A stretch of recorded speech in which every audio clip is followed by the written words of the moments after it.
language is shifting. And there was a time when some of the most iconic dances that you have essayed on the screen were called item numbers. Personally, a very problematic phrase as far as I'm concerned. And the language has shifted. But did you feel at that time that there was a kind of dichotomy in the response where everybody was dancing to these numbers at their weddings or their daughters' weddings, everybody was humming along and tapping along, and yet the language they were using was kind of pejorative? Did you go through that or did you never care? Maybe initially it didn't occur because I don't think it made too much sense. In the sense, it wasn't really part of my scheme of things because it was a word coined by the media. It wasn't coined by me or a producer or a director Sure. or a fellow actor. No, it was coined by the media, and I would say where we give the media so much of power, where sometimes I feel they tend to not understand certain things, they tend to misuse that. So yes, it was coined by the media, but eventually I think people realized that it sounded a little off, it sounded a little derogatory. I've said this time and time again. I have been part of various dance songs which I have enjoyed doing, I have loved doing, people have loved it in every which way.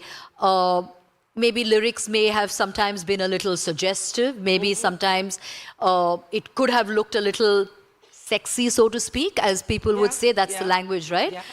Never once did I feel that I was being taken, granted for or taken advantage of or being... You feel objectified? Or felt objectified, not once. And I say this as a woman. I mean, I know a lot of women come and ask me that, did you feel objectified? I'm like, not at all. In fact, I felt celebrated every single time I was on screen and I did a song. Yes, it's a film set, which is majority of men out there. Fair enough, probably looking at you and ogling you and gazing at you, fine. But I never once did I feel objectified. Not once did I feel that I was in a space of that I was not comfortable in.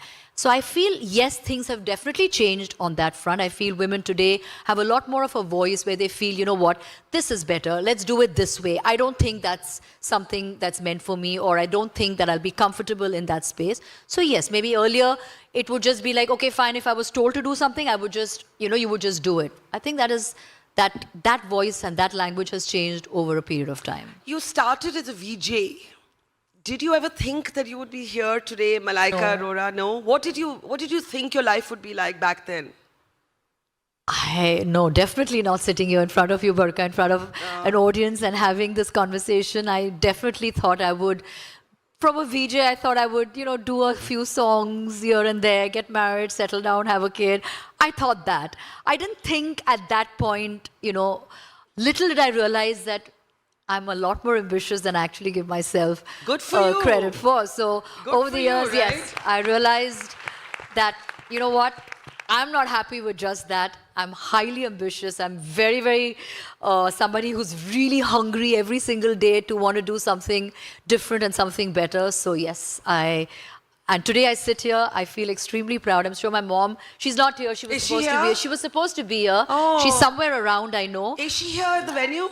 She said she's coming over here. Let's so she's, find her, I don't know. please. Mom, are you sitting here? I don't know. I'm not so sure because Can she said, we baby, I'll find see you. Malaika's mom? She said, I'll see you over there. So I'm sure this is a moment for her where she would be super, super proud. I think she would be the most proud lady right now. Tell us about her. I hope we can find her. Yeah, I don't know where she is. I'm not sure because okay, they're checking. She's probably We are somewhere. looking for Malaika Arora's mom, public service announcement. Oh, God.